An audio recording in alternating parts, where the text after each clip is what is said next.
Let's study the standing guillotine attack and the standing guillotine escape. Okay, so I'll mimic the punch. He comes in for the double leg.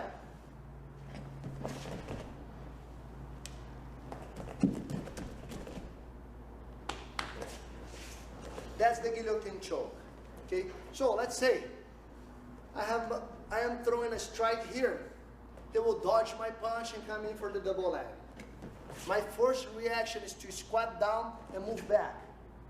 That should give me enough balance and time to wrap his neck. Whatever side you see his head, you wrap his neck.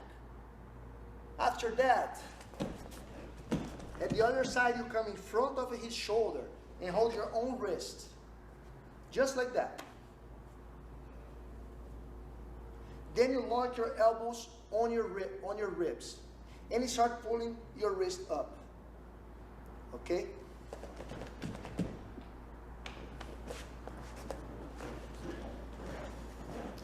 Watch, a few more details.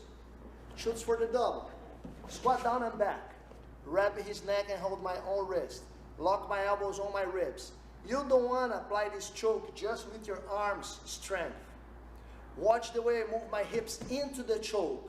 And look how I arch my back. That gives me so much extra power.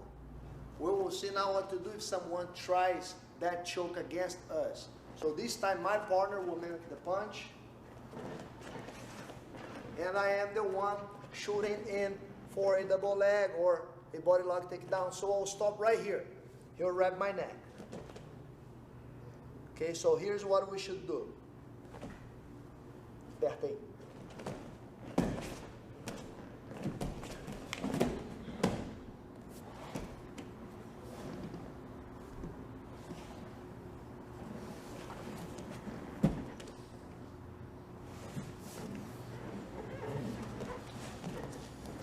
Step number one is relieving the pressure.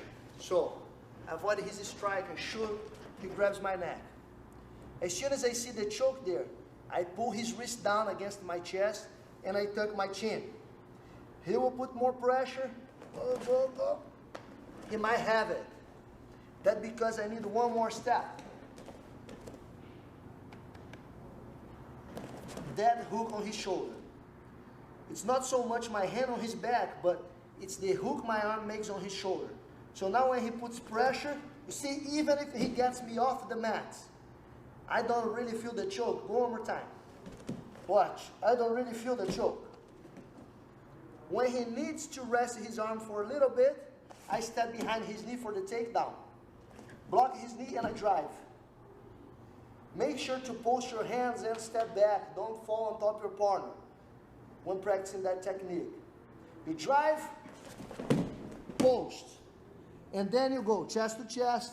My right hand is behind his neck. My left hand immediately goes back to his wrist. He's still squeezing and holding.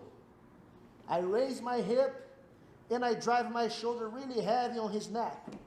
Heavy, heavy, until he wants to defend his own neck.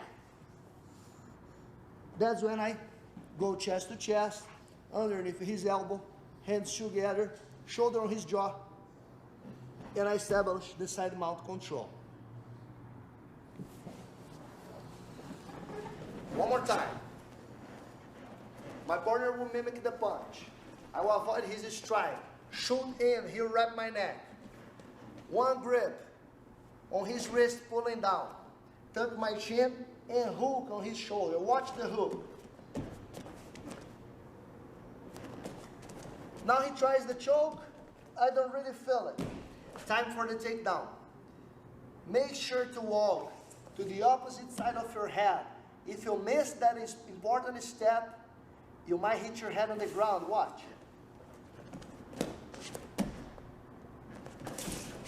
That would be wrong. Opposite side of my head, I block his knee and I drive. Now I will step back and post my hands. Now, right arm behind his neck, left hand on his wrist. I will stay on my toes and hips high so I can drive a lot of weight on my right shoulder. Now he feels the pressure, and he wants to protect his neck. I'll be patient until he wants to protect his own neck. He had to release mine. Underneath the elbow, cup my hands, shoulder on his jaw, chest to chest.